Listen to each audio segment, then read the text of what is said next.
સુરેન્દ્રનગરથી જામનગર જતી મેગા પીવાના પાણીની પાઇપલાઇનનો વાલ્વ રામપરડા નજીક તૂટી જતા ખેતરોના કહી શકાય કે ખેડૂતોના ખેતરો પાણીમાં ગરકાવ થઈ ગયા છે। ખેતરોમાં મગફળી જેવા પાકોને ભારે નુકસાન થયું છે। ખેડૂતોએ તંત્રની બેદરકારીનો આક્ષેપ કર્યો છે અને અધિકારીઓનો સંપર્ક કરવા પ્રયત્ન કર્યા છતાં ફોન ઉઠાવ્યા નથી। ખેડૂતોમાં આ ઘટનાને લઈને રોષ ફેલાયો છે। કુદરતી વિપત્તિ પછી હવે માનવ બનાવેલી ભૂલને કારણે પણ ખેડૂતો મુશ્કેલીમાં આવી રહ્યા છે।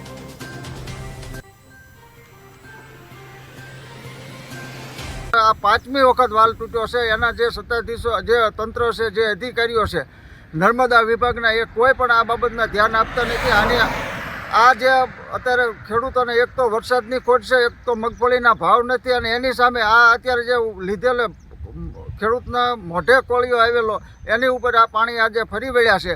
અને આ અત્યાર સુધી અમે સંપર્ક કરતા પણ કોઈ અધિકારીઓ જવાબ આપતા નથી અને આ વાલ બંધ કરતા નથી। અને આ પાણી જે પાણીનો વેડફાટ થાય છે ને એ પાણી તમામ ખેડૂતોના ખેતરોમાં પાણી ફરી વળ્યા છે અને મગફળી ઉપાડી લીધેલી છે ને એ મગફળીના મોટું નુકસાન છે।